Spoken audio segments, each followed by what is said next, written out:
bienvenue sur le nouvel épisode d'Entreprendre à l'étranger. Alors aujourd'hui, on va pas aller à l'étranger, on va rester en France, mais on va parler de quelques pays étrangers. Et j'ai le plaisir d'accueillir Kelly. Et à mon habitude, ce que je vais faire, Kelly, je vais te laisser te présenter et te souhaiter la bienvenue. Alors bonjour à toutes et à tous. Merci, Alim de m'avoir tendu ton micro aujourd'hui. Donc moi je m'appelle Kelly, j'ai 35 ans et je n'ai pas envie de le dire, mais je vous parle depuis la Moselle, en ce moment, où je suis temporairement. Sur papier, je suis, ingénieure chef de projet dans l'industrie, mais en réalité, on va dire que je suis en transition, reconversion professionnelle. Merci. Euh, Nous, on s'est rencontrés, je t'ai contacté par rapport à ton podcast. Parce que du coup, tu es une consoeur podcasteuse. Et on parle de la même problématique, on évoque les mêmes sujets qui sont l'expatriation et l'entrepreneuriat et le business. Du coup, moi, j'ai la première question, c'est qu'est-ce qui t'a poussé à lancer ce podcast? Alors, la raison, elle est assez simple. Donc moi, je suis expatriée depuis, on va dire 10 ans maintenant. J'ai fêté mes 10 ans il y a une semaine d'ailleurs. Donc moi, à la suite de mon diplôme d'ingénieur, je suis partie, m'expatrier aux États-Unis pendant 3 ans et ensuite je suis partie m'expatrier, au Canada, donc dans la partie anglophone et en fait, au bout de quelques années, j'étais dans cette, pas dépression, mais un peu dans cette remise en question. Est-ce que c'est vraiment ça que j'ai envie de faire, pour les prochaines 40 années de ma vie? Et la réponse était clairement non. Mais quand on est dans cette situation où on a un travail qui est stable, qui n'est pas si horrible que ça, qui est super bien payé, qu'on est dans un pays qui est quand même avec une positive attitude, etc., c'est dur à lâcher tout ça, en fait. Donc j'étais vraiment dans ce questionnement. Et malheureusement, autour de moi, quand j'en parlais, les gens, ils ne comprenaient pas, en fait. Mais Kelly, ça va pas la tête. Pourquoi tu veux quitter ton taf? En plus, tu sais même pas ce que tu veux faire. Puis alors, quand j'ai su ce que je voulais faire, alors là, c'était encore pire. Parce que Kelly, qui a une casquette dans une usine sidérurgique, qui veut maintenant ouvrir un bar à bière, donc là, les gens, ils disent, mais ça va pas, qu'est-ce qui te passe par la tête? T'es tombée pendant une tempête de neige ou qu'est-ce qui se passe? Et donc, je me suis dit, bah écoute, je vais aller chercher des femmes expatriées qui se sont retrouvées à un moment donné dans cette situation où elles avaient envie de tout lâcher, entre guillemets, parce que c'est ça, hein, on lâche une vie pour en démarrer une autre, ici ou ailleurs. Et comment elles ont fait, en fait, pour vendre leur voiture, comment elles ont fait pour faire ce changement de vie, en fait. Et donc, du coup, l'idée du podcast est née comme ça. Et comme on a été confinés et que j'avais plein de temps entre les mains, et ben, j'ai pas trop traîné à lancer le truc. Voilà. Je comprends mieux. Moi, j'ai pris le temps d'écouter notamment le podcast où tu passais donc derrière le micro. Mhm. Et donc du coup, j'ai appris à te connaître à travers le podcast et j'ai appris à connaître ton parcours depuis le lycée. Oui. Moi, ce qui me frappe, c'est que à quel moment tu décides, c'est de quitter. Alors, je sais pas si tu étais en Moselle à ce moment-là. Du tout, non. Euh, du coup, tu me diras où tu étais. De quitter cette région pour aller, ouais, je vais pas dire faire le même boulot, mais être resté dans la même industrie aux États-Unis. Ah, d'accord. C'est qu'est-ce qui fait à quel moment la décision se prend? OK. Donc en fait, ça, c'est assez simple à expliquer parce que dans l'école d'ingénieur que je faisais, donc c'était une école d'ingénieur en apprentissage, donc j'alternais entre les cours et l'entreprise. Et dans mon cursus, il était obligatoire de partir 12 semaines à l'étranger. Et moi, quand j'ai une idée en tête, je ne l'ai pas ailleurs. Et donc j'avais décidé que je trouverais un stage du côté de Chicago. Et j'ai trouvé un stage du côté de Chicago. Et quand j'y suis partie, donc je suis partie 3 mois. En fait, moi, j'ai clairement vécu le meilleur été de ma vie, je le cache pas. Et donc quand je suis revenue en Moselle pour ma dernière année de master, j'ai dit: «Ben, de toute façon, c'est clair et net que je repartirai là-haut». Et effectivement, l'entreprise était prête à me réembaucher, donc j'ai fini mon master et à la suite de mon diplôme, je suis partie. Avec un contrat local, du coup. Contrat local. Concrètement, ton boulot au sein de l'industrie, ça consistait en quoi? Alors ArcelorMittal, en fait, ils font de la tôle, hein, donc de la tôle pour, construire des voitures, des micro-ondes, des machines à laver, des toitures, tout ce que tu veux. Et donc moi, j'étais dans le process qu'on appelle galvanisé. Donc c'est le process qui est le plus propre, j'ai envie de dire, dans cette, industrie. Et moi, j'étais ingénieure process. Donc c'est comment on peut améliorer, comment on peut produire plus, pour que ça enfin, je recommence. Comment on peut produire plus et que ça nous coûte moins, en fait, tout en répondant à la demande du marché, en fait. Ok, je comprends mieux. Et donc tu faisais ça en France, du coup après tu l'as fait aux États-Unis. C'est ça. Et tu le fais combien de temps aux États-Unis? Je l'ai fait pendant 3 ans. 3 ans. 3 ans très intenses parce que du coup 3 ans aux États-Unis avec 2 semaines de congés par an et une moyenne d'heures de 60 heures par semaine, c'est intense. Et aux États-Unis, au bout de 3 ans, tu changes de boulot, tu décides de rentrer en France, de quitter les États-Unis pour un autre pays. Alors en fait, aux États-Unis, donc comme je viens de te le dire, on travaille beaucoup et moi je voyais pas de perspective d'évolution en fait pour moi en tant que femme dans ce milieu où j'étais et j'ai fait des échanges, d'informations avec des Canadiens, donc qui étaient de la même entreprise mais au Canada. Et en fait, j'ai adoré leur façon de travailler, la façon de voir les choses et cetera et mon profil les intéressait, le profil de leur entreprise m'intéressait. Donc on s'est rencontrés, j'ai passé des entretiens et ils m'ont fait une proposition d'embauche. Donc en fait, je suis directement passée des États-Unis au Canada avec bien sûr un accompagnement de l'entreprise. Donc tout a été géré, en termes de visa, de remballer toutes tes affaires. J'avais des déménageurs qui venaient, qui faisaient mes cartons en fait et et voilà, donc j'ai vraiment fait un transfert. Mais toujours, moi, j'arrivais toujours avec un contrat local, pas un contrat d'expatrié. Je tiens quand même à le préciser. D'accord. Donc du coup, tu quittes les États-Unis pour le Canada. Mmh. Là, ça se passe comment du coup? Parce que comment dire, j'ai cru comprendre comment ça s'était passé de la France vers les États-Unis, donc t'es resté dans la même boîte. Mmh. Là, lorsque tu quittes les États-Unis pour le Canada, qu'est-ce qui se passe? Ouais, qu'est-ce qui se passe dans ta tête? Mais là, en fait, moi, j'étais un peu à un ras-le-bol, en fait, parce que je travaillais trop. Donc, tu sais, au bout d'un moment, tu es complètement épuisé. Et moi, je me disais, mais je suis jeune. Enfin, là, j'ai 25 ans, 26 ans. Enfin, je suis... comme je disais, en fait, moi, je suis pas née pour travailler. J'ai envie de travailler pour vivre. Donc là, en l'occurrence, j'avais plus l'impression de vivre ma vie. C'était vraiment, je vivais pour travailler, en fait. Et donc j'étais fatiguée et quand j'ai vu que les Canadiens, ils m'ont dit: «Bah, écoute, non, chez nous, tu pas le droit de travailler plus de 40 heures par semaine, même en tant qu'ingénieur. Si tu dois faire plus que 40 heures, il faut que tu demandes autorisation à ton chef. Puis, en plus, nous, dans l'usine, on a une salle de sport, on a des profs de yoga entre midi. Enfin, ils mettent vraiment en avant, la santé des employés, mais aussi la vie de famille. Donc si tu dois aller chercher tes enfants, bon, c'est pas mon cas, mais si tu dois aller chercher tes enfants à 15h30 à la sortie de l'école, c'est pas un souci, Donc en fait, tu vois, je voyais vraiment même si c'est la même entreprise, c'est pas la même culture. Et moi, je voulais vraiment, bah, je voulais vivre. Donc du coup, je me suis dit: «Ben, je vais aller tenter l'expérience au Canada et voir, si les choses sont comme ils le disent, en fait». aussi sympa, aussi fun et aussi canadienne. Exactement. En termes de gap culturel entre la France et les États-Unis et le Canada, Mmh. quel est le plus choquant en termes de culture de travail? Bonne question. Le plus choquant, bah, du coup, je dirais les États-Unis, je pense. Parce que le Canada, ça se enfin, moi, j'ai trouvé que ça se rapprochait un peu à la France. Surtout que moi, l'entreprise où j'étais, ils avaient été formés à un moment donné par des Français. Hem, donc même s'ils étaient anglophones, il y avait quand même une certaine culture à la française.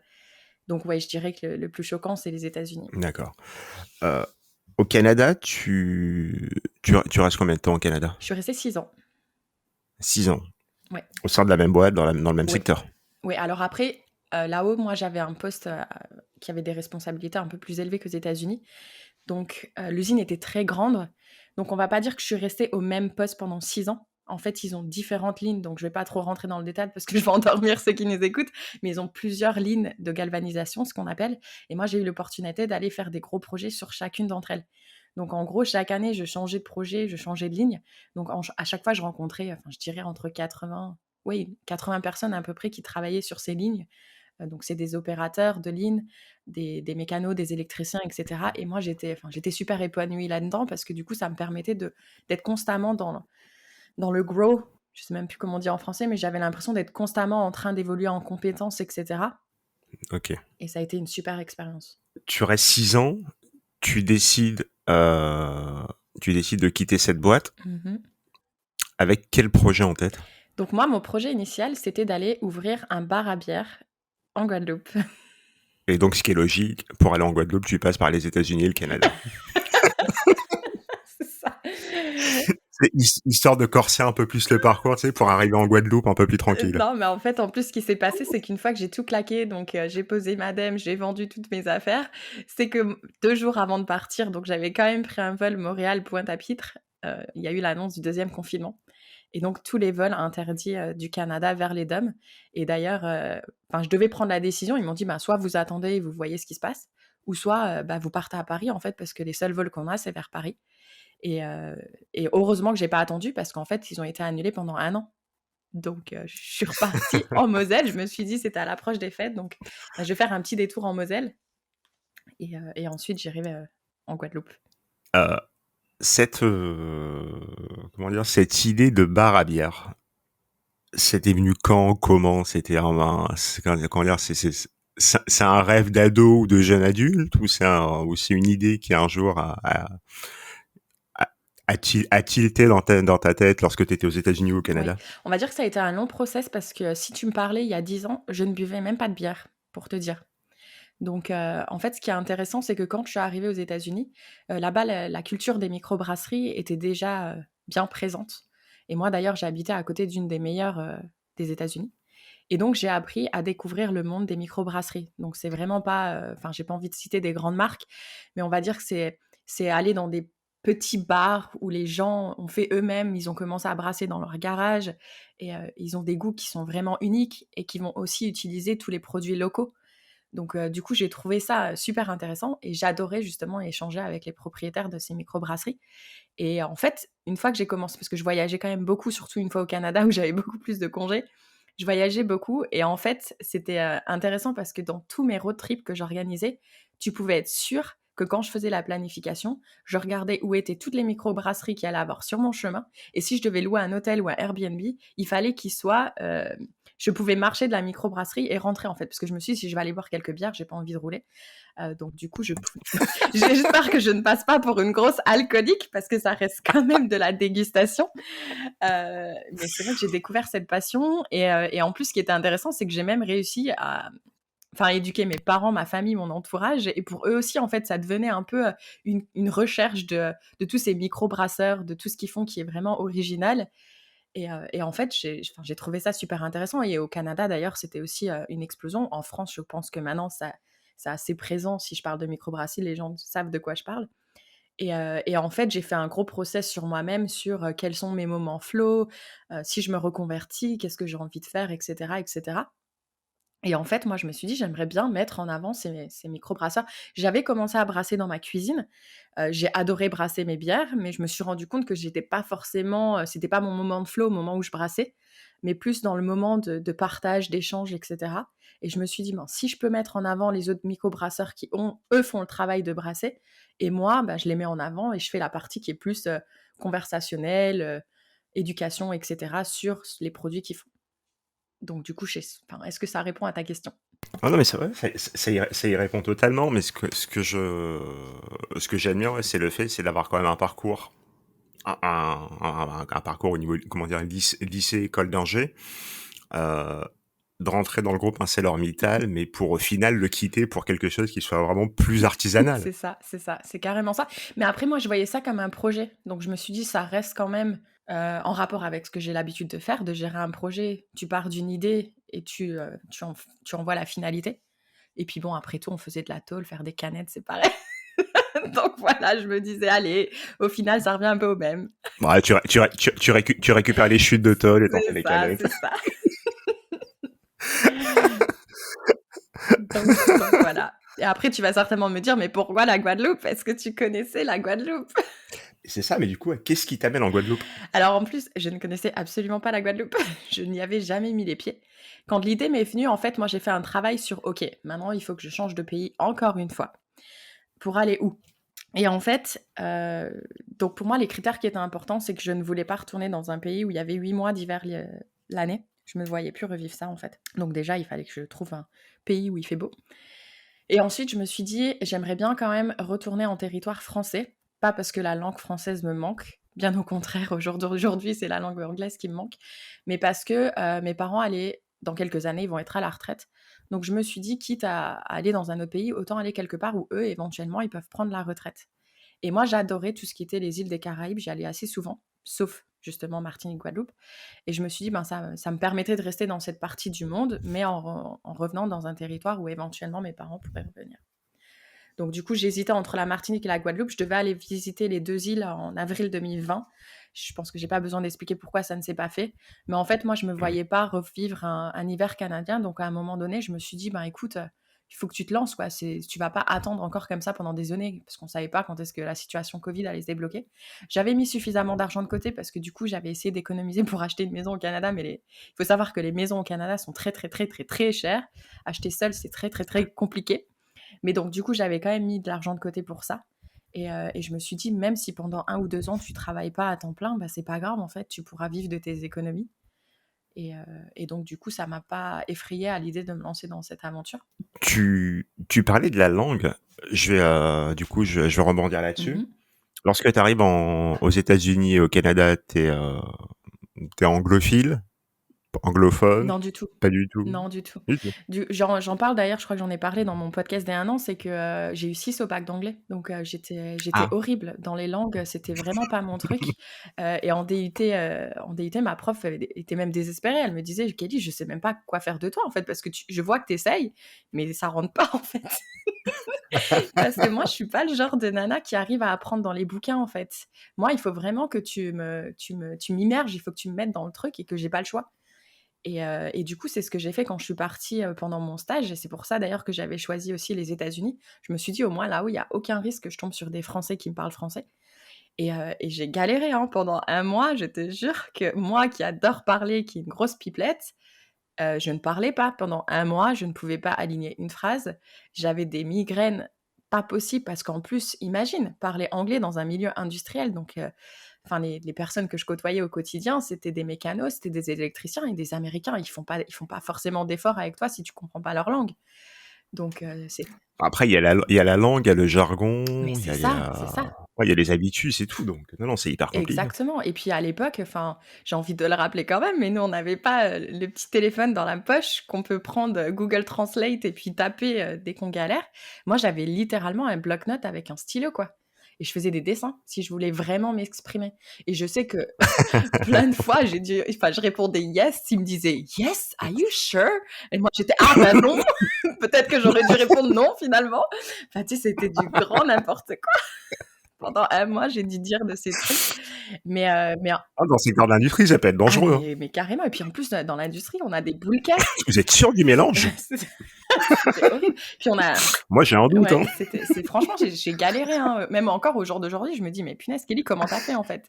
Parce qu'on avait les bouchons d'oreilles, enfin, on est sur un four où il fait chaud, il y a du bruit, enfin, je sais pas. Mais mon cerveau, il a au bout d'un moment, il s'est dit: «Bah, il faut que tu apprennes, hein, cocotte» et je crois Non, non, mais je pense que les équipes, tu sais, ils te posaient la question, tu leur donnais une réponse, OK, on va faire ouais, l'inverse. voilà, arrêtez de lui parler.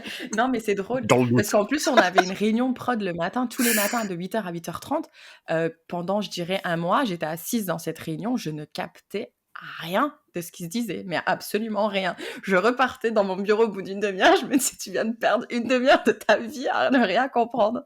Mais en fait, non, ton cerveau, il absorbe et tu t'en rends pas compte.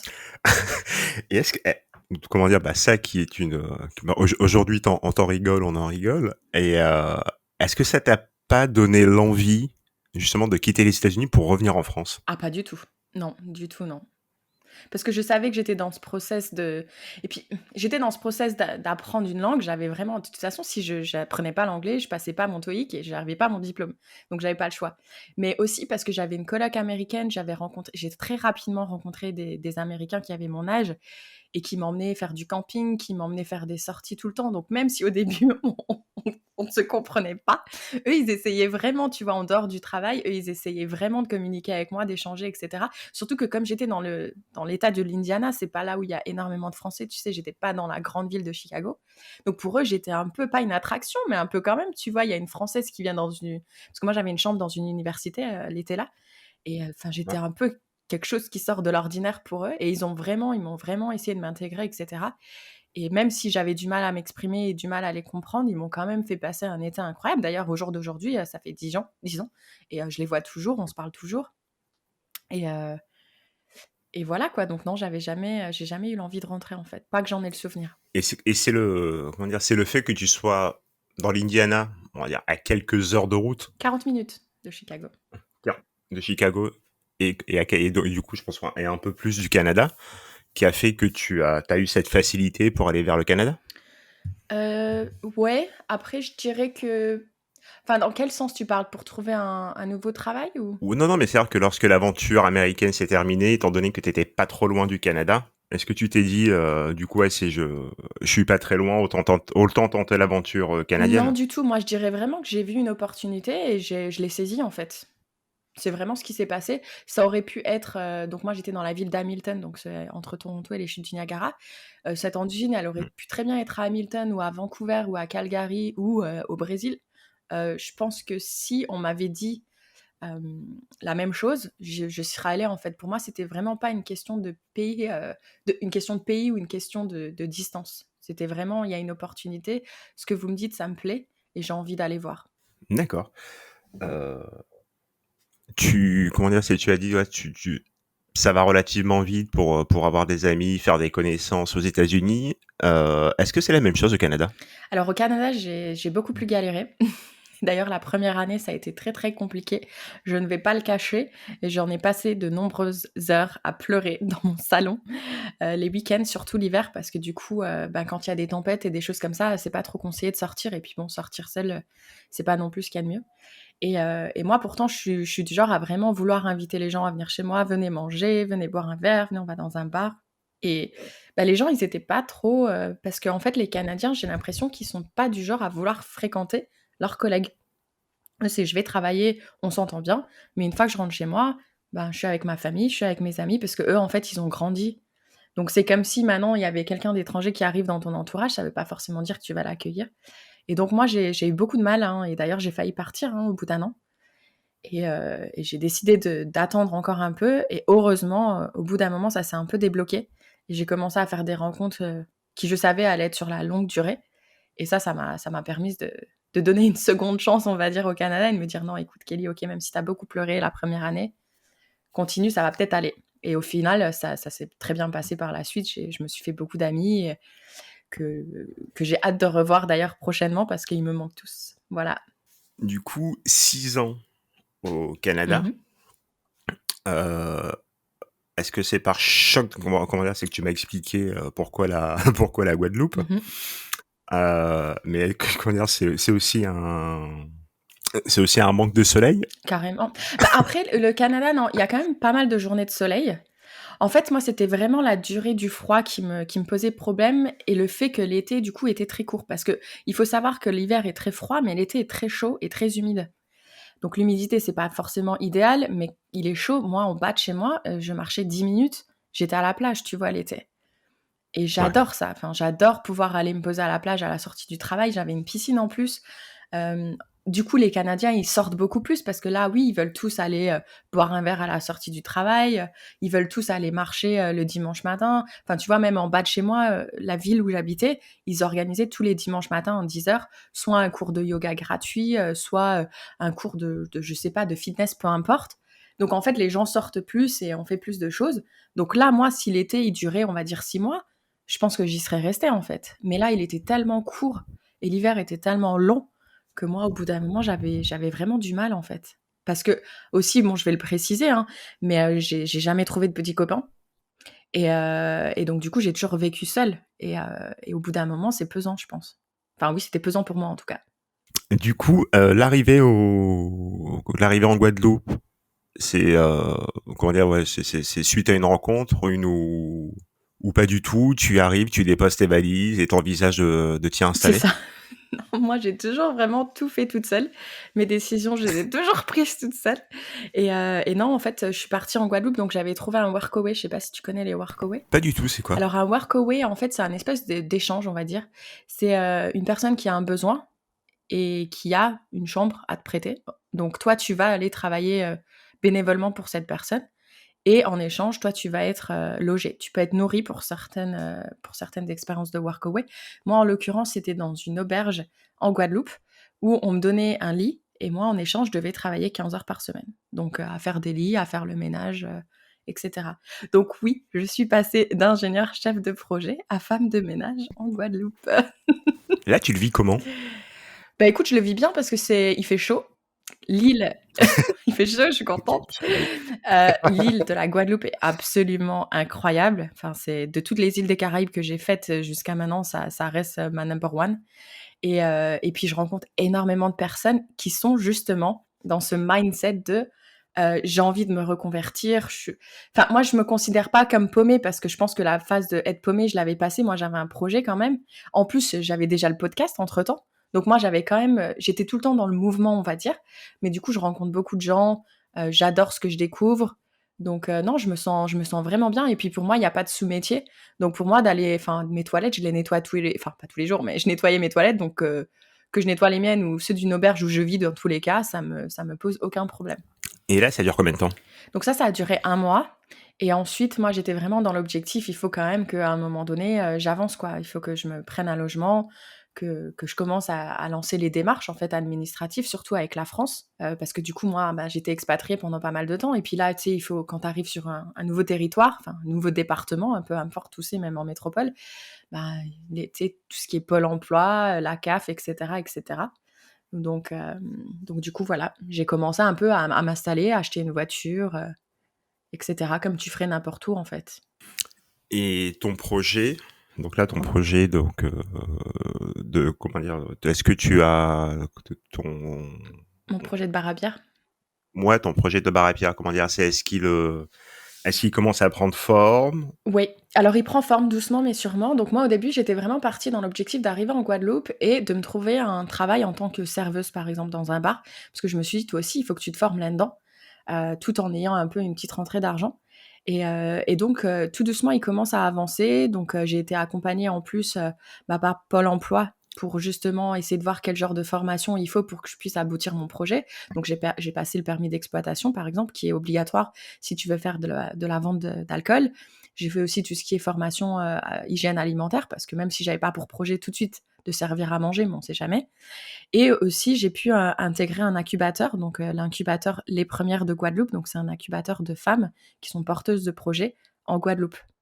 Et ça, c'est quand même, enfin pour moi, tous ceux qui se lancent dans l'entrepreneuriat, je pense qu'un incubateur, c'est quand même une chose très intéressante parce que du coup, on est accompagné par des professionnels, mais on a aussi un tuteur, en fait, un mentor qui, lui, nous aide enfin, à faire évoluer le concept, en fait, qu'on a parce que nous, des fois, on vient avec une idée précise, mais moi, en plus, du coup, être avec des porteuses de Guadeloupe, elles ont fait vraiment évoluer mon projet et puis travailler sur ton business plan. Moi, j'avais vraiment jamais fait de business plan. Et oui, il y a on trouve plein de choses sur Internet, mais quand on est seul, enfin, ça peut être super. Enfin, je sais pas en français comment on dit overwhelming. Enfin, tu sais, t'as beaucoup d'informations, mais un peu trop des fois. Il y a trop d'informations et des fois, et comment dire, et c'est hyper chronophage et des fois tu te rends compte que tu es en train de suivre, que tu es en train de tirer un C'est fil ça. et ça te mène nulle part. Exactement. Et donc là, le fait d'être accompagné, je trouve que ça te permet de suivre une direction en fait, de changer de chemin s'il faut, quand il faut, mais au moins tu as l'impression d'avancer. Alors que quand tu essayes de faire tout dans ton coin, j'ai l'impression que tu avances très doucement en fait. Et tu vas pas très loin. Généralement. Voilà, c'est ça. Généralement. Et là, ça se passe comment? Donc Et donc là, ça se passe bien. ouais, t'intègres cet incubateur. J'intègre l'incubateur. Eux, en plus, tout de suite, enfin, je vois vraiment, parce que tu sais, bien évidemment, hein, je les ai eus, les commentaires de l'entourage qui me dit mais Kelly, de la bière en Guadeloupe, mais franchement, t'as rien compris, ils boivent du rhum là-haut. Et puis pas du tout, parce que moi, en plus, du coup, je me suis permise de faire tout le tour de la Guadeloupe, d'aller dans différentes auberges, de rencontrer beaucoup de touristes, enfin beaucoup. Il y avait quand même pas mal de touristes à l'époque, malgré le Covid, et je voyais clairement un besoin dans la bière. Donc après, même si les personnes qui vivent en Guadeloupe, les Guadeloupéens sont les premiers consommateurs de champagne, je ne sais pas si tu le savais. Pas du tout. Voilà, donc c'est les plus gros consommateurs de champagne, mais il y a quand même un besoin au niveau de la bière. Et en fait, moi, mon concept s'est modifié, c'est que je me suis dit finalement, je vais pas faire un bar à bière parce que je me suis rendu compte là-haut, il y a beaucoup de roulottes. Tout se fait dehors en fait, pas à l'intérieur. Et en termes d'investissement, je me suis dit tiens, et si je créais un bar à bière ambulant? Donc en fait, le concept, ça serait d'acheter un combi Volkswagen, donc les vieux combis Volkswagen, et à l'intérieur, il y aurait plein de fûts à bière. Et moi, je me positionnerais comme ça à différents endroits stratégiques pour servir des bières, en fait. Et j'avais prévu tout un concept un peu à l'américaine. Et quand j'exposais mon projet, que ce soit à l'incubateur ou à des personnes que je rencontrais dans la rue ou même à Pôle emploi, ils étaient tous mais mais Kelly, mais c'est excellent, mais c'est trop bien. En plus, on va être les premiers à faire ça dans les Caraïbes, mais c'est génial. Donc, il y avait vraiment un intérêt. Et puis, il m'encourageait, tu vois, c'était super motivant, en fait. Et ça, aujourd'hui, c'est un projet qui est toujours dans un coin de ta tête? Oui et non. Je vais te dire pourquoi oui et pourquoi non. Alors oui, parce que je pense qu'il y a vraiment ça peut vraiment marcher. Et non, parce qu'en fait, je me suis rendu compte que me lancer là-dedans toute seule, ça allait être quand même très compliqué à gérer tout ça tout seul. À l'époque, j'ai trouvé personne qui voulait essayer de se faire qui voulait faire un partenariat justement. Et en fait, ce qui s'est passé aussi en Guadeloupe, c'est qu'on allait de confinement en confinement, en confinement, en confinement. Et moi, au bout d'un moment, en fait, c'est mon mental qui a lâché, en fait. Où je me suis parce qu'encore une fois, hein, je vivais seule et au bout d'un moment, j'ai craqué. J'ai dit même, OK, j'avais peut-être la plage en bas de chez moi, mais là, on n'avait même plus l'autorisation d'aller sur la plage de toute façon. Il y avait les hélicoptères qui tournaient et en fait, je me disais: «Ben, la mer bleue et le sable blanc, il fait plus son effet, en fait» et il fallait que je parte et que je fasse un break et comme je devais rendre justement le logement dans lequel où j'étais, je suis partie pour les États-Unis, comme on avait cette possibilité depuis la Guadeloupe. Et là, j'ai encore saisi une opportunité qui m'est tombée dessus, à laquelle je n'avais pas du tout envisagé, ce qui est en fait, de faire, du consulting et Ah, de devenir en fait digital nomade. Donc ça, j'avais jamais envisagé ce mode de vie parce que moi, j'ai quand même besoin d'avoir un certain, d'avoir «un ancrage» entre guillemets. Mais là, je me suis rendu compte que oui, je peux aller vendre des bières, en Guadeloupe, mais il va falloir que j'en vende un paquet des litres de bière pour pouvoir, espérer vivre à la fin du mois. Alors que là, je me dis: «Je peux peut-être vivre d'une autre passion», qui est justement au sujet de l'expatriation, mais peut-être de n'importe où dans le monde et du coup, ça peut me permettre de faire du slow travel et moi, j'ai toujours rêvé de faire l'Amérique centrale et l'Amérique du Sud et donc là, c'est ce que je suis en train de revoir, en fait. Je suis en train de revoir tout ce projet, donc c'est épuisant. quand tu dis faire du consulting, tu faisais du consulting pour qui? Alors en fait, moi, j'ai rencontré, une CEO dans une start-up et elle avait besoin d'aide à ce moment-là pour faire justement évoluer sa start-up et elle m'a demandé si ça m'intéressait de pouvoir l'aider dans cette aventure, peu importe d'où je travaillais et donc du coup, moi, j'ai accepté parce que ça m'intéressait, sa start-up me plaît, j'adore cette personne, et donc du coup, en plus, elle était pas exigeante, elle me demandait pas de travailler, 30-40 heures par semaine. C'était vraiment: «Tu travailles le nombre d'heures que tu peux me donner» et de n'importe où dans le monde, en fait. Donc du coup, c'est ça et puis, bah, quand on est consultant et qu'on a, une dizaine d'années d'expérience, dans un domaine, corporate et cetera et ben, enfin là, on n'est plus payé au SMIC, en fait. Donc on n'a pas besoin moi, j'ai pas besoin de bosser 40 heures par semaine pour pouvoir, vivre à la fin du mois et surtout quand on vit dans des pays moi j'ai été au Mexique du coup pendant un peu plus d'un mois, on n'a pas besoin de beaucoup d'argent en fait et moi si j'ai jamais été attirée en plus par gagner des milliers et des milliers. Moi l'argent c'est vraiment plus un facteur de motivation dans la vie et donc du coup, voilà, je me suis dit: «Ben écoute, pendant que je fais ce consulting pour elle», donc j'ai ouvert le statut, de micro-entreprise. Pendant que je fais ça pour elle, ça me permet de revoir mon avenir en fait et de revoir ce que je vais faire de ma vie. Donc voilà. Donc j'épuise mon entourage, je m'épuise moi-même, mais en même temps, moi je trouve ça super excitant. Justement de se dire, «Bah non, en fait là, je vois que ce projet me convient plus, je saisis une autre opportunité, ça me permet de rebondir» et je trouve ça super intéressant aussi. Et aujourd'hui, t'en es où? Et quels sont tes futurs projets pro hors podcast? Le podcast, j'y arriverai après. Pas de souci. Alors en fait, ce qui est intéressant avec moi, c'est que maintenant, j'ai plus envie de faire des plans sur la comète, comme j'ai envie de dire. Parce que je me dis: «On sait jamais de quoi demain est fait, on sait jamais qui tu risques de croiser». Et je pense qu'en restant ouverte à toutes opportunités, bah, ça nous permet de découvrir des choses, hein, qu'on n'avait peut-être même pas, envisagées. Donc là, ce que je suis en train d'essayer de faire, professionnellement, c'est que j'aimerais bien essayer de développer, un accompagnement, en fait. J'aimerais bien pouvoir accompagner, des femmes francophones, qui voudraient justement aller s'installer au Canada. Parce que moi, comme du coup, j'y ai vécu 6 ans et que là, je suis en train de finaliser mon process, de la citoyenneté. Donc même si je suis partie du Canada, je suis pas partie en disant: «Je veux plus jamais y mettre les pieds». Bien au contraire, j'y retourne là dans quelques mois. Hem, c'est un process qui est très compliqué, de s'installer au Canada, c'est pas facile. Et moi, je me suis habituée à tout ce système. Et donc, en fait, maintenant, j'aimerais bien mettre mon expérience au service de femmes qui voudraient également vivre cette aventure. D'accord. Je comprends mieux je comprends pourquoi. Alors, peut-être inconsciemment, tu as lancé le podcast. Mhm. Je me suis permis d'écouter pour préparer l'interview, le podcast, certains épisodes, dont le dernier, Mhm.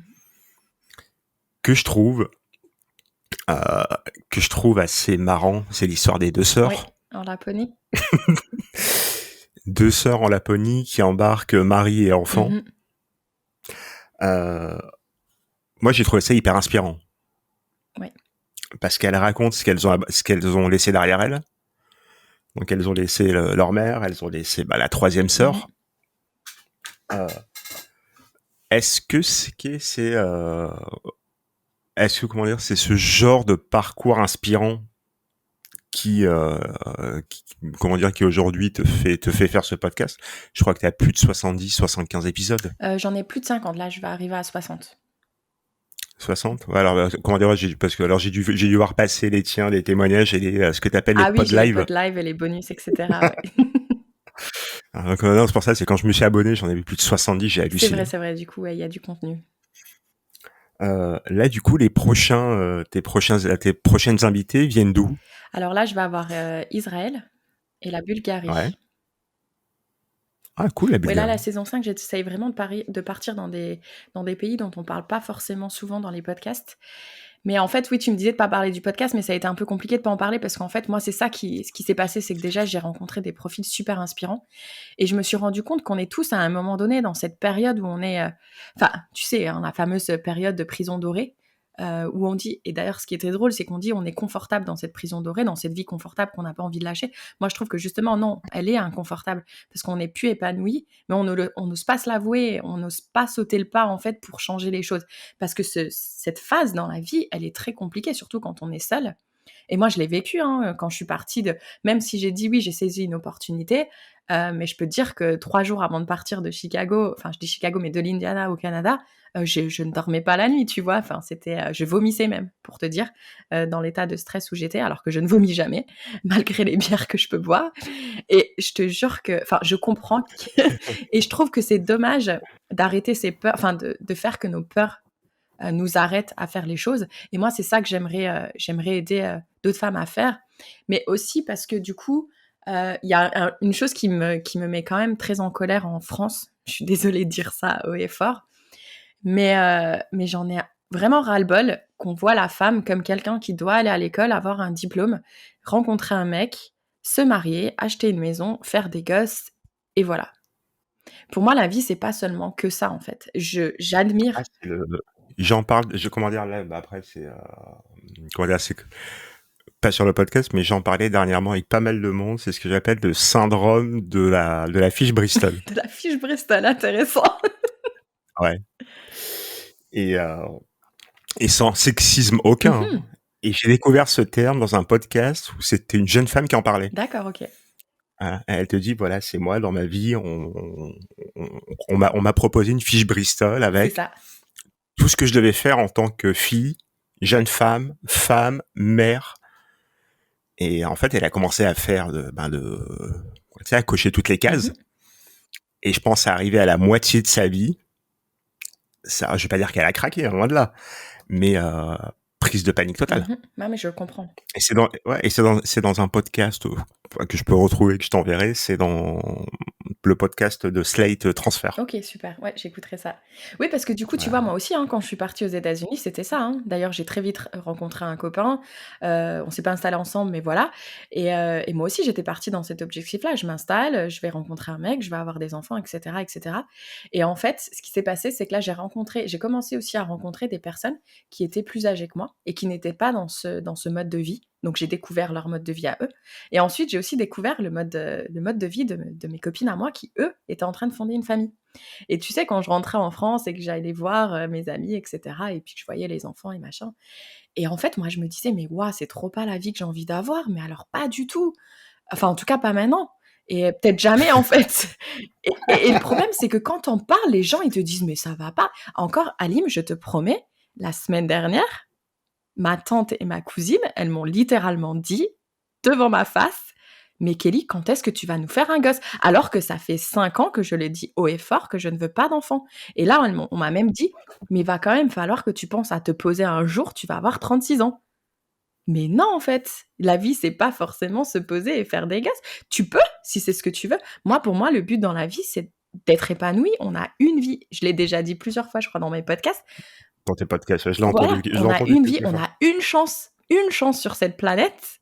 J'ai envie de faire ce que j'ai envie. Et même, j'ai une copine, elle me dit tout le temps, Kelly, on a l'impression que t'es en train de vivre 1000 vies en une. Bah oui, en fait, parce que c'est ma vie et j'ai envie de faire des choses qui me rendent heureuse et qui me font me lever le matin. Et moi, en l'occurrence, nourrir des mômes tous les matins et les emmener à l'école, aller travailler toute la journée, rentrer, les nourrir, aller me coucher, je sais que ça m'épanouira pas. Peut-être ça va m'épanouir dans 5 ans, mais pour l'instant, c'est pas ça. Ah non, mais t'as le temps, de toute façon, moi je pars du principe, comment dire, il faut pas que tu mènes la vie que les gens ont envie dont les gens rêvent, quoi. Exactement. Et c'est pour ça aussi que j'ai envie de lancer cet accompagnement, parce que je me dis, j'espère que s'il y a des femmes qui se retrouvent comme moi quand j'étais à 29-30 ans, je me souviens de cette conversation que j'ai eue avec mes parents, c'était en Jamaïque, pendant les vacances de Noël, où à un moment donné, on était à table et je leur ai dit, écoutez, il faut que je vous dise quelque chose, en fait. Et tu te sens mal, hein, pour d'annoncer à tes parents qu'en fait, s'ils veulent des petits-enfants, il faut pas qu'ils comptent sur toi, mais qu'ils comptent peut-être sur ton frère.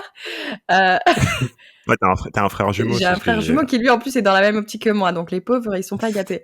Mais du Bon. coup, tu sais, tu te sens dans un état à annoncer ce genre de truc en fait juste parce que tu as envie d'être toi-même.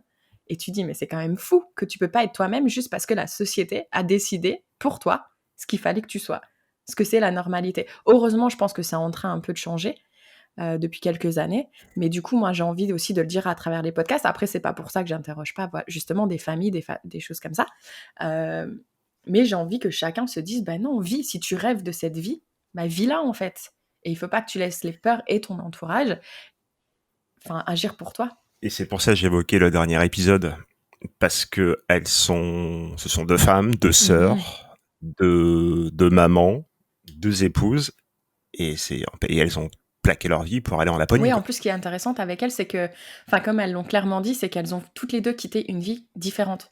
Une, elle voulait partir profiter de sa famille, et l'autre, justement, avait ce confort de vie. Et donc, du coup, ouais, leur témoignage est vraiment super intéressant. Comme tous les témoignages de filles expat, d'ailleurs. Mais moi, je le vois, c'est-à-dire sur les profils que je cherche pour mes podcasts, je sais, alors, je vais pas dire que c'est hyper compliqué.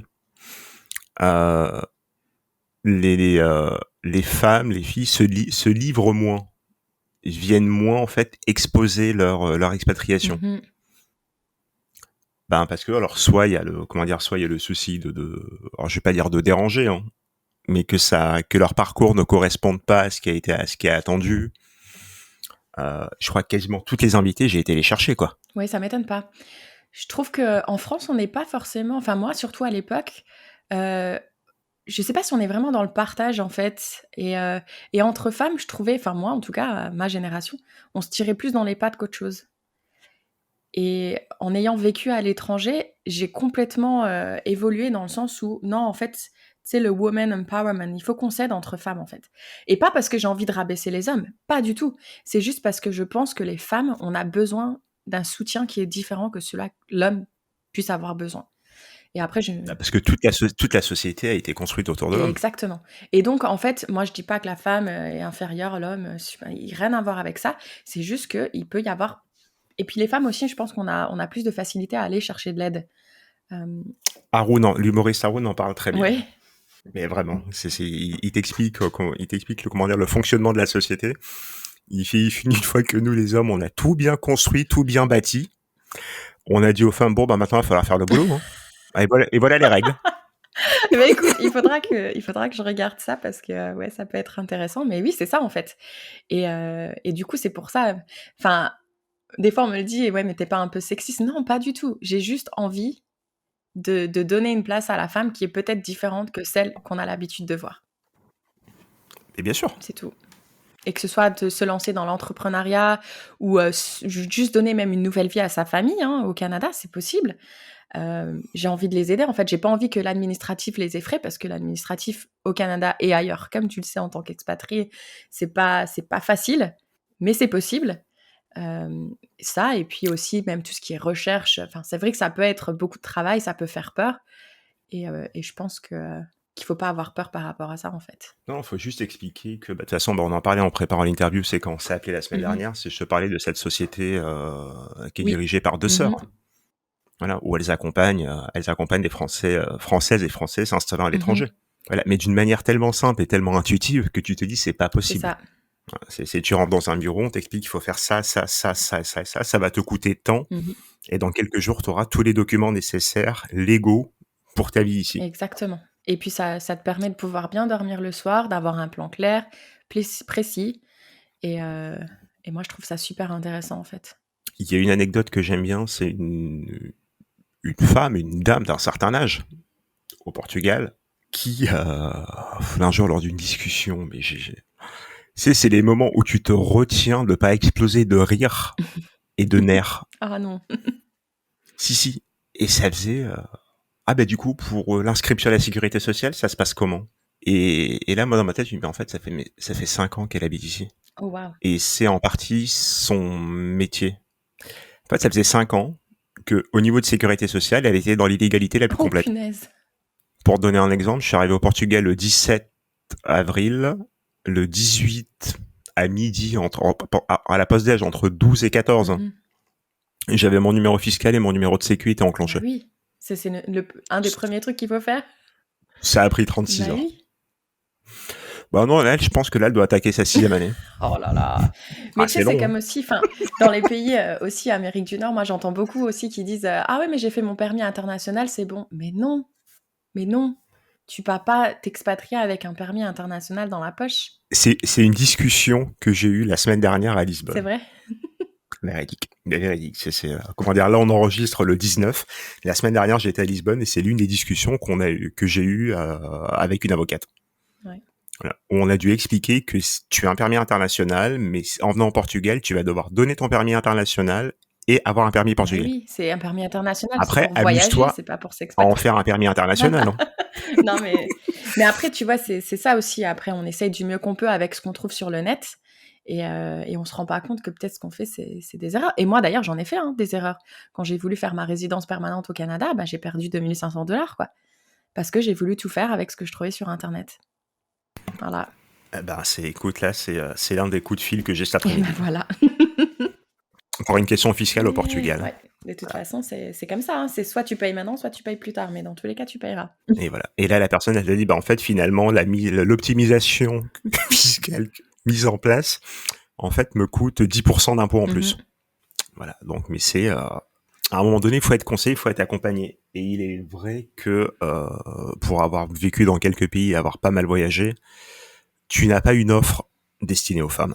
Et sans vouloir créer une barrière, créer d'un côté les mecs, d'un côté les femmes, il y a pas le même accompagnement. Ouais, non, c'est clair. Et là, l'une de mes invitées sur le podcast, elle a posté un post sur LinkedIn il y a quelques heures, ou je crois elle a listé hier, où elle t'explique que cas de Covid dans la crèche, son mari rentre et lui dit mais du coup comment tu vas faire ? Comment ça, comment tu vas faire ? Comment tu vas faire pour gérer le petit alors que la crèche est fermée ? Oh là là. Mais quel monde. Elle t'explique qu'elle aime son mari, hein. Mais ça a été son réflexe, et du coup, comment tu vas faire ? Tu vois, c'est ça que j'adore au Canada, c'est que maintenant, si tu as un enfant, ils ont 18 mois de congé paternité. Je ne dis pas maternité. Ouais. C'est-à-dire que c'est la maman ou le papa, ou les deux, et généralement, enfin moi, mes amis, en tout cas, c'est les deux, qui prennent ce congé de 18 mois. Ils se le séparent. Et voilà. Mais comment dire, c'est d'une logique implacable. C'est ça. En fait, je comprends même pas, parce qu'en plus, en général, les hommes, c'est eux qui poussent. Mais on fait un gosse. Et puis quoi ? Et puis tu vas aller travailler, tu t'en occupes pas ? C'est ça, et puis après, du coup, je fais je vais poser 3 jours. Non, mais c'est ça. C'est court, 3 jours dans la vie d'un gamin. La pauvre, elle vient déjà de se taper 9 mois avec un bide qui a grossi, à vomir, etc. Et... Enfin, bref. Si derrière, tu claques du postpartum. C'est clair. Oh, pauvre. Lui, tu regardes, c'est toi, t'attends. Moi, j'ai 3 jours de congé paternité, donc... Ouais. C'est triste. Ah, là, tu divises pas. Hein. C'est triste, c'est triste. Mais bon, après, voilà, comme je disais, enfin, là, je me lance là-dedans, mais qui sait, peut-être que si on se reparle dans un an, je serai sur un bateau au milieu de l'océan, on sait pas. On sait pas avec moi. Donc, à voir. Et l'entrepreneuriat, en tout cas, c'est vraiment. Enfin, d'ailleurs, c'est pour ça que j'adore écouter tes podcasts. Les aventures de Merci. tout le monde, je trouve super enrichissant. Et moi, plus j'en écoute et plus ça m'inspire et plus ça me donne envie de. Parce qu'il y a des hauts et des bas, il y a beaucoup de bas aussi.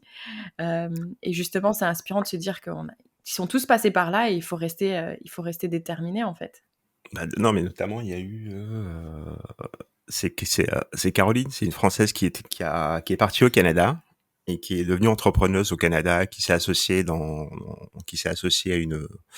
à une Québécoise et qu'elles ont monté une boîte de conseil en communication. Ou pareil, elle pensait avoir tout bien fait. Elle t'a dit, bah, jusqu'au jour où tu arrives sur le sol canadien de retour en France et on t'explique qu'on va t'expulser. Ouais. Voilà. Elle t'a dit, bah là, c'est hyper compliqué à gérer Ah bah, derrière. c'est clair, surtout que si on t'expulse là-haut, t'as 2 semaines pour quitter le territoire. Donc, bah, t'as intérêt de pas avoir trop de choses chez toi. Non, mais c'est ça. Mais voilà, c'est un accompagnement qui est complètement différent. Mmh. Et paradoxalement, l'expatriation de son mari avait été gérée par sa boîte. Et lui, tout était carré. Ouais, bah oui. Mais ça, d'ailleurs, je sais pas si tu as récemment écouté le témoignage de Betty qui est partie à Singapour. Et c'est ce qui s'est passé pour elle aussi, tu vois. Elle est en conjoint suiveur. Et elle explique clairement que pendant la situation Covid, du jour au lendemain, le gouvernement change les visas. Et elle, en fait, si elle se mariait pas dans les semaines qui suivaient, elle était expulsée, quoi. C'est Mais complètement délirant. c'est délirant parce que tu te dis, la nana, elle a tout lâché pour suivre son mari et pouvoir vivre une nouvelle aventure. Et là, maintenant, elle se retrouve comme une conne, quoi. Parce que le gouvernement a décidé de changer les choses et que maintenant, si elle se marie pas, elle part, quoi. Enfin, tu te dis, mais la pauvre, non, ça devrait pas être ça. C'est pas ça la vie. Les filles, ce n'est pas ça la vie. En fait, tu peux pas faire autant de sacrifices pour que, Mais c'est ça. c'est que le douanier qui te regarde, il te dit, bon, bah, en fait, on va faire demi-tour. Ouais, C'est hyper c'est compliqué. ça. Ou t'as 3 jours pour te marier. Exactement. Et d'ailleurs, moi, j'espère, enfin, je le dis tout le temps, j'espère qu'il y a des hommes qui écoutent le podcast parce que moi, j'ai envie qu'il y ait de plus en plus d'hommes qui comprennent en fait le ressenti qu'on a, ce qu'on peut vivre, etc. Parce que peut-être que une femme ne va pas forcément en parler aussi facilement à son mari, je ne sais pas.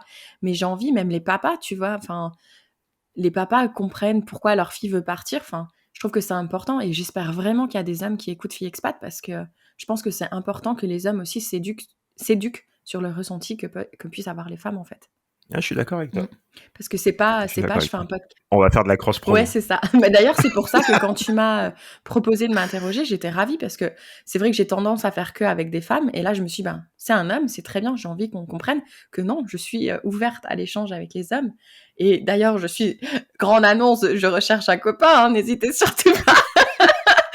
Je n'ai rien du tout contre les hommes, mais Je vais te mettre en contact avec Charlène, qui a un branding qui est très, très, très, trop rose. Elle dit, et des fois, elle dit, je m'adresse qu'aux femmes. Elle fait, mais des fois, des fois, je vois des noms d'hommes arriver. c'est très bien. Et elle fait, donc, j'ai 2 annonces à faire. 1, les hommes, je vous aime. 2, c'est ouvert uniquement aux femmes. Ah, bon, voilà. Mais moi, j'ai déjà des hommes qui m'ont écrit aussi pour me proposer de témoigner. Je leur ai dit, oui, à moins que vous pouvez. Non, moi, j'ai bien lu ta fiche. J'ai bien lu la fiche. À moins que vous pouvez prendre une voix de femme, mais sinon, ça va être compliqué. Non, mais voilà, en fait, c'est juste parce que j'ai envie de faire ressortir leurs émotions à elles. J'ai envie qu'on leur donne une place un petit peu plus importante que celle d'être maman au foyer, même si j'admire ce métier aussi. J'ai envie qu'on parle d'autre chose aussi. Après, c'est-à-dire que longtemps l'expatriation, j'ai pas mal de potes qui sont expatriés dans différents pays. C'est la boîte de monsieur qui l'expatrie et la femme suit. Ouais, souvent le cas. Rares sont les cas, je n'en connais pas, où madame a été expatriée et monsieur a suivi. Moi, j'en connais. Ah, j'ai fait quelques pieds et je n'en connais pas. D'ailleurs, Cécile, je sais qu'elle va écouter ce podcast parce qu'elle écoute tous mes podcasts. Et elle est au Canada et c'est elle qui a été expatriée et c'est son mari qui a suivi. Donc, coucou Cécile. Voilà, et bravo Christophe parce que je trouve que c'est lui qui s'occupe de l'enfant à la maison et je trouve ça vraiment admiratif. Moi, j'ai toujours quelques petites questions à la fin. Donc du coup, donc toi, tu vas de nouveau quitter la France. Oui. Est-ce qu'il y a l'optique d'y revenir un jour ou Ben là, je t'avoue que ma petite expérience en Guadeloupe, et là, je suis rentrée du coup quelques semaines, enfin 2 mois en Moselle, justement pour un peu poser les choses, parce que quand on est tout le temps dans le mouvement, c'est un peu épuisant quand même. Et en fait, moi là, je me rends compte que penser et parler et échanger en anglais et être entourée d'anglophones, ça me manque énormément. Et je vais t'expliquer pourquoi. En fait, je l'ai compris il y a pas très longtemps dans un podcast justement d'une personne qui parlait de son expatriation à Vancouver. Et en fait, j'ai l'impression que quand je parle en anglais, j'ai plus de facilité à exprimer mes sentiments et à exprimer qui je suis. Et je viens seulement de le comprendre, c'est nul, hein. non, c'est fort Et en fait, possible. quand je suis en France, j'ai l'impression que je suis obligée de me donner une image qui n'est pas la mienne. Et, parce que malheureusement, il y a beaucoup de jugements en France. Et moi, ça me pose un problème, en fait. Donc, enfin, tu vois, là, je le disais encore tout à l'heure, même encore la semaine dernière, on s'intéresse pas à ce que... Là, pour l'instant, personne ne sait, je suis là depuis 1 mois et demi, je ne pense pas qu'il y a beaucoup de monde qui sache que ce que je suis en train d'essayer de développer, en fait. Parce que ce qui les intéresse, c'est quand est-ce que je trouve un mec, quand est-ce que je me pose, etc. Oh, ça viendra en temps et en heure. Ça. Alors là, ça. Mais Oui. voilà, c'est Mais du coup, quand je vais dans les pays américains, Canada, etc., où et ben là, on est vraiment dans l'écoute, enfin, les gens te comprennent et t'encouragent. Parce que ça, c'est important, parce que tu le sais, comme tout le monde, et ça a été dit, on est la somme des 5 personnes qui nous entourent le plus. Donc moi, je me dis, quitte à m'entourer de 5 personnes, eh ben, autant que ce soit des personnes qui m'aident à grandir et pas forcément qui me demandent de me poser. Alors, comment dire là-dessus, cette phrase, je pense que j'ai dû comment dire, on sait où on l'a entendu. C'est Et... ça, c'est ça. Enfin, elle est tellement connue de toute façon. voilà. Je crois qu'aujourd'hui, il en est je crois, à 230 ou 240 épisodes. Ouais. Je sais pas si c'est lui que j'ai entendu en Euh, premier, mais oui. moi, ça a été le premier. Ça a été sur son premier podcast que j'ai écouté et ça m'a mis une Ouais, gifle.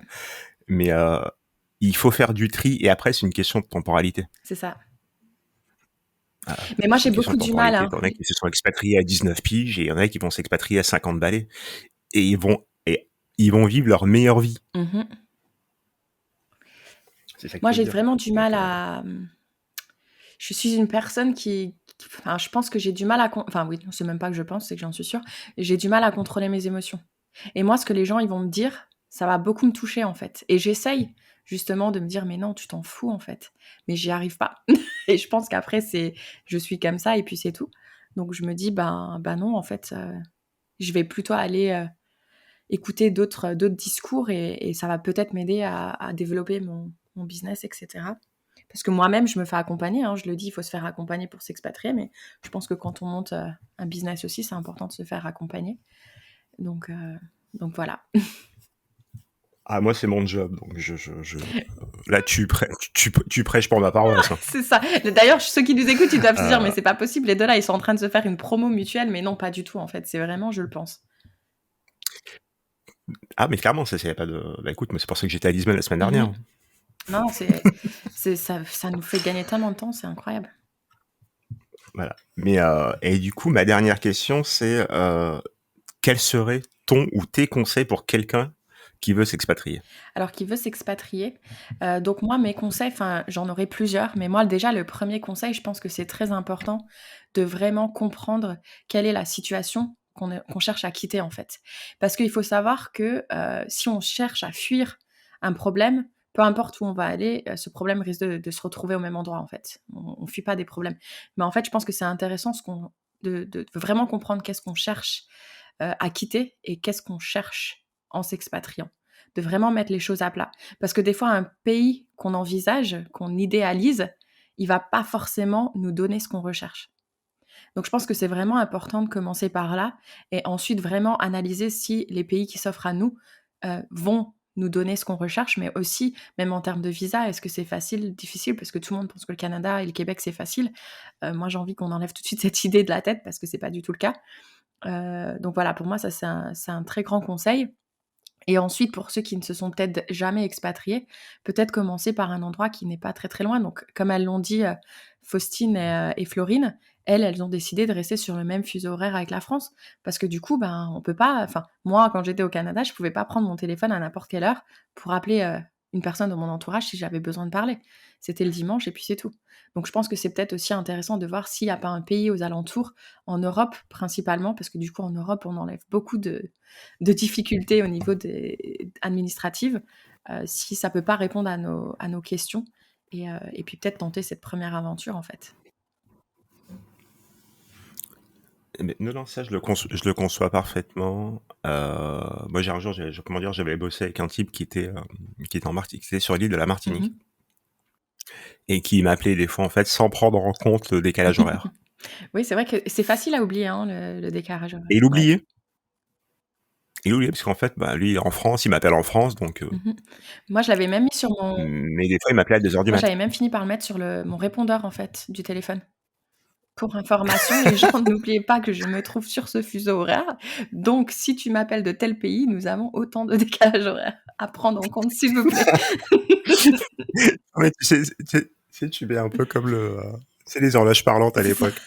Si vous m'appelez de France, il y a 6 heures. Si vous m'appelez de Hongrie, il y a 7 heures. Si vous C'est ça. m'appelez... Après, tu vois, je dis ça, mais un truc tout bête, hein, mais j'ai fait un podcast. Si tu fais le tour du C'est globe. ça. J'ai fait un podcast il y a pas longtemps, un épisode avec une de mes invitées qui était en Nouvelle-Calédonie. Moi, je lui ai donné rendez-vous mercredi, mais j'ai pas réalisé qu'on n'était pas le même jour en Nouvelle-Calédonie, en fait, que mercredi pour elle, c'est pas mercredi pour En moi. détail. En détail. Voilà. Non, mais des fois, c'est vrai. Non, mais sur 12, oui, des fois, sur 12 heures, ça me passe. Ouais, sur 12 heures, t'es pas le même Ouais, jour. c'est ça. Donc, ouais, je pense que c'est des choses à prendre en compte quand vraiment on fait ce projet d'expatriation. Et puis aussi se dire que c'est pas quelque chose qui va se faire en 6 mois. Je vois beaucoup de posts sur les groupes Facebook où là, on est en janvier 2022, au moment où on enregistre, où ils vont dire ah bah moi j'ai envie de partir au Canada en août 2022. Ah ouais, mais non, en fait, c'est pas toi qui décide quand est-ce que tu veux partir. C'est l'administration canadienne qui va te dire quand est-ce que tu arrives. Donc, Après, tu peux partir quand tu veux. oui, tu peux partir, c'est pas Par sûr contre, que tu restes. tu arrives, voilà, tu arriveras quand eux, ils veulent. C'est ça. Après, il y a des moyens de pouvoir atteindre des objectifs en termes de temps, si on le veut, mais ça va demander quand même de l'investissement, et ça à prendre en compte, en fait. Bon, après, comment dire, faut juste espérer que les salons de l'aéroport de Montréal ou autre soient confortables. Ouais. Ça peut durer quelques mois. C'est ça. Bah, après, le truc, c'est aussi de se faire virer, mais là, on peut être interdit pendant quelques temps, quoi. Donc, ça serait quand même dommage, en fait, si ils ont une suspicion que tu essayes de rentrer, etc., et que t'es pas en norme. Tu sais que moi, au Ouais, qui est Canada, rentré j'ai également. galéré plus que de rentrer aux États-Unis, hein. Je pense que... C'est ce que j'ai entendu sur ton podcast où tu racontais le fait de passer la frontière Ah ouais. entre les États-Unis et le Ouais, Canada. rester 3 heures coincée dans le bureau de l'immigration, je peux dire que j'étais pas tranquille à ce moment-là. Donc, alors que les États-Unis, pas de souci, puisqu'on te donne ton visa avant de partir. Donc, tu l'as à l'ambassade américaine de Paris. Et donc, quand tu prends ton avion, tu sais qu'en termes, tu es légal, en fait. Il n'y a pas de souci. Le Canada, c'est impossible d'avoir tes papiers en avance. Ils te les donnent seulement lorsque tu es physiquement dans le pays, à la frontière. Tu peux pas les avoir avant. C'est impossible. Ok. Donc, Ça, j'ignore. oui, non, c'est impossible. C'est seulement une fois que tu prends l'avion, ou si tu es aux États-Unis, que tu prends ta voiture, c'est seulement à la douane qu'on va te le donner. Et donc là, si on te le donne pas, et là, ça arrivait à un ami à moi il y a 2 ans. Enfin, on n'était pas amis à l'époque, mais moi, j'avais proposé de le récupérer à l'aéroport parce que je suis un bon samaritain. Et en fait, il a été coincé. Il faisait escale à Montréal avant d'arriver à Toronto. Et en fait, l'immigration a carrément gardé son passeport à Montréal. Ils lui ont laissé prendre un avion à Toronto. Ils lui ont dit, tu as 1 semaine pour aller dans ton université, de régler tes papiers. Mais dans tous les cas, tu vas devoir repartir de Montréal à Paris. Donc, tu peux déjà acheter ton billet d'avion. Parce que pour régler tes papiers, tu ne peux pas être sur le sol canadien en tant que touriste. Tu oublies, c'est mort. Moi, d'ailleurs, je leur avais dit, mais vous pouvez pas me laisser rentrer en touriste pendant 1 semaine et je repars. Ils m'ont dit, mais ça va pas ou quoi?